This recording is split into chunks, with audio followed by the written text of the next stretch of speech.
The victory of 1920 felt like the end of the road, but history is rarely a straight line. As the 1940s bled into the 50s, the world didn't just stop moving, it started moving backward. Millions of women who had run factories and kept the world turning during World War II were told their service was no longer required. The message was clear: go home, be quiet, be perfect. This was the era of the golden cage. Suburbia was built as a paradise, but for many it was an isolated island. Every advertisement, every TV show, every magazine reinforced a single narrow identity: the happy housewife. But beneath the floorboards of these perfect homes, a silent pressure was building. A generation of educated, capable women was waking up to a terrifying thought: is this all?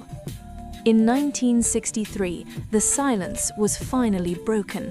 Betty Friedan, a journalist and mother, published The Feminine Mystique. She described the problem with no name, the crushing boredom and loss of self-identity.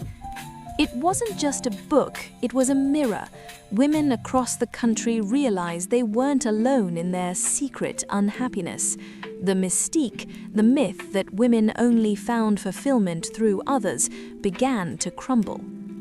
This sparked the second wave. It wasn't just about the right to vote anymore.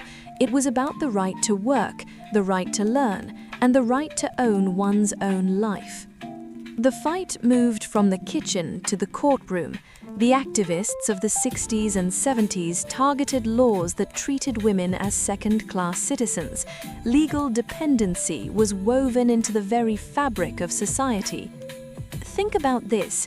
In many places, a woman couldn't get a credit card, a mortgage, or even a bank account without a husband or father's signature. She was legally invisible without a male shadow. Then came the breakthroughs.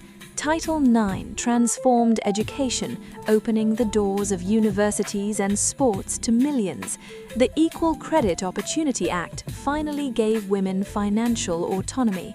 The glass ceiling was still there, but it was finally being hit with everything they had.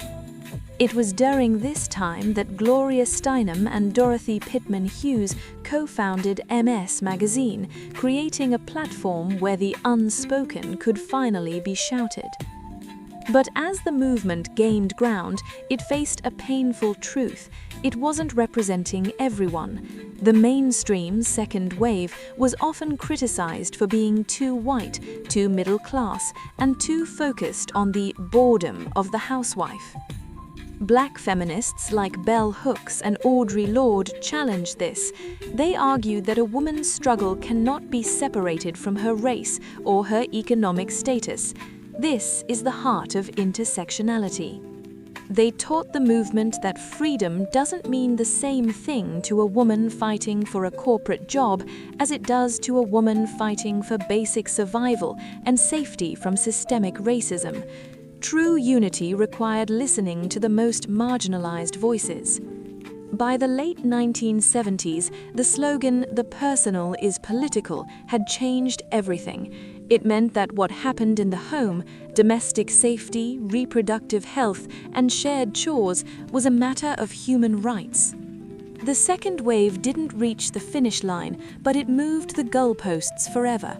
As the 80s turned into the 90s, the movement prepared for its next evolution, the digital age. Next time, in Part 3, we look at the Riot Girls, the birth of the Internet, and the global fourth wave. Subscribe and stay with us on this journey through history.